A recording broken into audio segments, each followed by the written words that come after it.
qui se cache derrière cette guerre. Je pense que nous prenons des pétitions contre certaines antivaleurs que nous ne considérons pas notre parti institutionnel.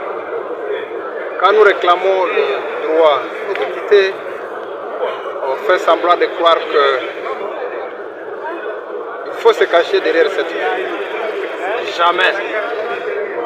Nous continuons toujours avec notre combat de parler au nom de la population, de dire que les massacres continuent.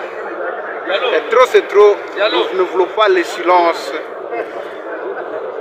des services de sécurité, alors que nos mamans sont en train d'être violées, sont en train d'être brûlées, vivent.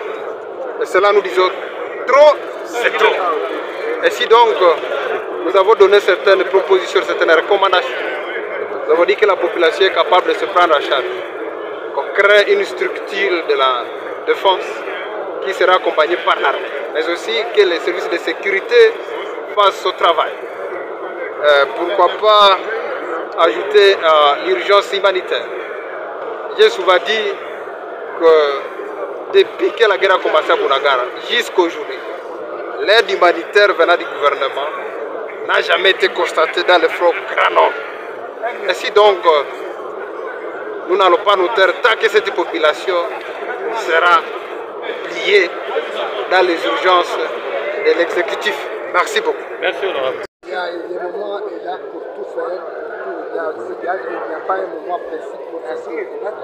Honorable, il y a plusieurs interrogations citées au sein de la population. Est-ce que vous avez un message pour calmer celle-ci? Non, la population ne doit pas se faire. Le travail qui se fait ici, c'est un travail qui est la République. Nous devons demander à notre population d'être calme. Ce n'est pas une crise, ce n'est pas quelque chose qui nous intéresse. Ici, nous voulons tout simplement que la Chambre, qui est la nôtre, soit dirigée correctement. Je crois que c'est un problème interne du Parlement. Est-ce qu'au regard des enjeux politico-sécuritaires de l'ère, est-ce que c'était opportun? Non, ça n'a rien à voir. Ça, c'est l'amalgame. Ça, c'est faire un raccordement frauduleux. Ok? Est-ce que vous n'allez pas, écoutez, par exemple, vous n'allez pas commettre une bêtise et on doit vous laisser parce qu'il y a la guerre à l'Est.